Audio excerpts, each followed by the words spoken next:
Helen for 5 minutes, please. Mr. Sargent, Canada, as we've heard, the GDP per capita has declined 8 out of the 9 last quarters, fallen 4% since 2022. In your opinion, is Canada basically in a GDP per capita recession? Absolutely. And normally we think of a recession as when the total national income falls. But of course, what matters to individuals is not the total sum of what the income is, but what they themselves get. And that's exactly what we've seen in Canada is just declining GDP per capita. And that's outside of a major recession. That's very unusual to see. Canada's also fallen in global ranking for tax competitiveness. This especially happened after the job-killing capital gains tax hike was introduced by this Liberal NDP government. And also at the same time, they introduced the digital services tax as well that contributed to that and other taxes that they've been hiking up. And we know that the gap between U.S. and Canada's GDP per capita has only widened and to quite a significant level. In your opinion, does Canada having a carbon tax and the U.S. not having a carbon tax contribute to that gap? I think so. I mean, Canada is getting a reputation as being a very high tax country, and it's discouraging investment. It's interesting. There's a recent RBC study on this. Canada, there used to be as much money flowing out of Canada as direct investment as came in. So there's a rough balance. Yep. The amount of time I have a lot of questions to ask you.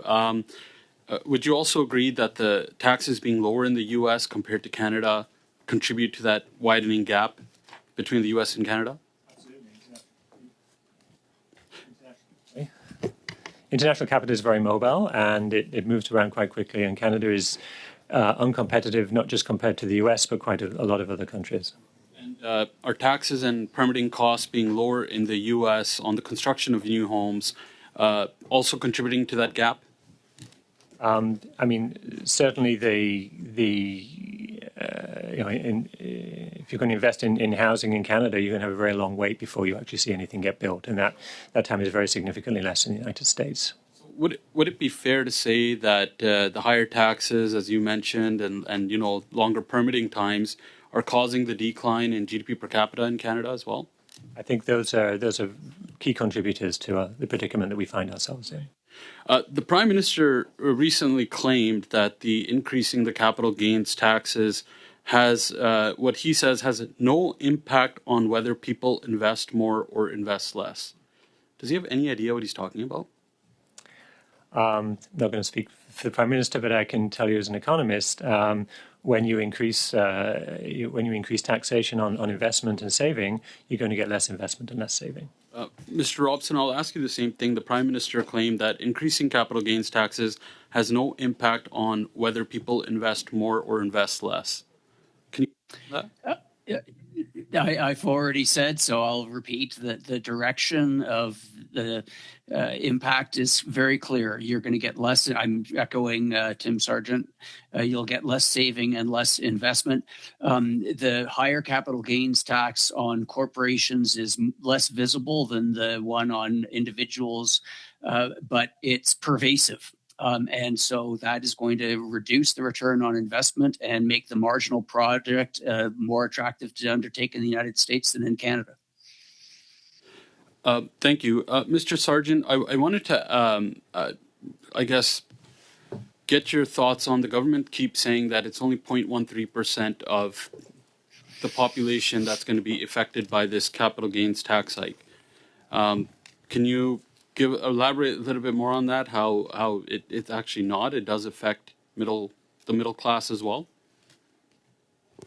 I mean, those figures are often based on a point in time, so in a given year, how many individuals are affected. But that's very different from how many individuals will be affected over the course of the period that they hold, over the course of their lifetimes, let's say. You're not necessarily buying or selling these assets, every year. You're holding, you're buying a cottage or something and you're holding on for that for a longer period of time. So in fact, it'll actually be more people who are directly affected. And then everybody suffers if we have less saving and less investment because we're less productive as a country.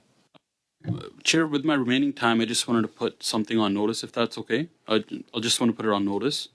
Given that the governor of the Bank of Canada refused to answer questions regarding the job-killing capital gains tax hike and its impact on the economy, that given it is the mandate of the Bank of Canada to promote the economic and financial welfare of Canada, and given that the committee heard that this tax hike will further harm the economy, the committee called the governor of the Bank of Canada to return to answer questions on the economic impact of the capital gains tax hike, and that his testimony be included in the pre-budget consultation report. Thank you, MP Hallen. Now we're going to MP Hallen. 5 minutes, yes. Thank you. Mr. Sargent, I agree with everything you've said today, except for one thing that I cannot agree with you on. When you said in your opening statement that it takes 10 to 15 years to get a mine built, but by the government's own admission, it takes 25 years in this country to build one. But it all ties back to the overregulation and taxes that you talked about. When Canadians are watching this, they hear from the government how rosy of a picture that they want to make it seem what Canada is like. If you were to hear Mr. Sorbera's unhinged rant or what they talk about, Canadians have never had it better. But a really damning stat came out this year that food bank usage is above 2 million people now in a single month, in the month of March, and it's doubled since 2019. Canadian standards of living is getting worse, and that's clear to see with GDP per capita decline. Can you put this into more common terms for those Canadians watching? That Tim Hortons worker working in Timmins or other people who work. What does that mean that Canadian standards of living are declining? Quite simply, it just means there's just less income to go around. Typical families just don't have as much money to buy food or spend on rent or go on holiday or one of these kind of things that people want to do. Mr. Robson, can I get your feedback on that as well? Well, yes, it's very much as Tim Sargent just said. When real earnings are declining, it means that what you're getting from your work relative to the food, clothing, shelter, and other things that you want to buy, it's getting less adequate to cover it. And certainly we are, when you see year after year of that kind of decline, it pinches people. We noticed it very much because of the increases in prices, but people are now looking back to sort of pre-COVID times and realizing what a difference there is and what they're able to afford now and what they were able to afford then. So I think it's a problem in terms of material living standards, and I think it's also a problem in terms of people's optimism about the future. To both of you, Mr. Sargent, you first, and then Mr. Robson, in spirit of this being a PBC, can you give us some testimony or input on what measures can be taken today that wouldn't cost anything that would help Canada's productivity? I mean, I would go to regulatory reform. We often think of government in terms of spending and taxes, but regulations reach everywhere in the economy.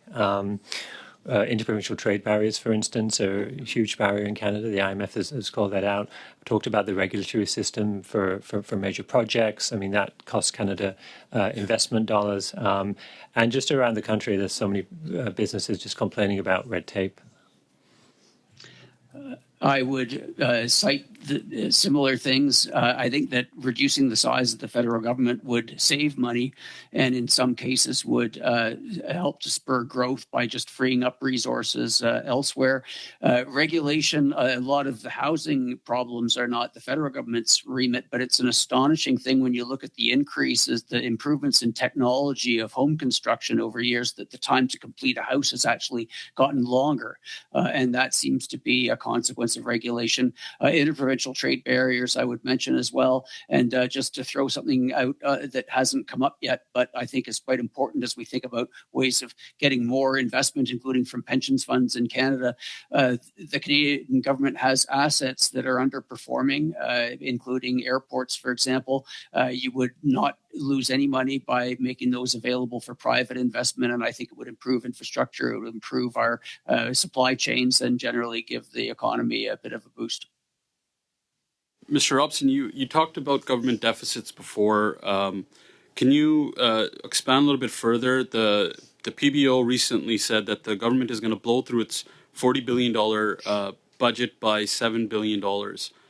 This is a trend. This is not something new for this government. Can you tell us the impact on what that has when it comes to investment? Well, Tim Sargent alluded earlier to the fact that it can be appropriate to run deficits during recessions, but when the economy is operating at capacity, and clearly it was operating beyond capacity at times recently because we had a huge increase in inflation, though that government borrowing is going to be taking away resources that could have been used for investment. So I think that one of the problems we have in Canada, and certainly have had over a number of years now, is that for every dollar of income that we generate in the economy, we consume a certain amount as households. There's a lot that's been invested in residential construction with population growth, and we're very glad to have had that. But after you've done those two things, you don't have a lot left for non-residential investment. And if the government is borrowing money that might have been used for investment and is turning into consumption instead, then that's one of the reasons that we are getting poorer. And I will just mention with respect to fiscal targets, I'm very old-fashioned. I think, as in the CD Howe Institute, we're not for profit. What do we aim for on the bottom line? You don't aim for a deficit. As soon as you've gone below zero, it means that people aren't taking the money as seriously. You don't have to justify an extra dollar here with what you would cut somewhere else. So I think that just that running deficits all the time really undermines budgetary discipline. And I think it's one of the reasons why we've seen such big spending increases without much for it in many cases. The CRA has increased its headcount enormously. Are they better at processing our taxes than they were? They're not. Thank you, MP Thank you. And this will be our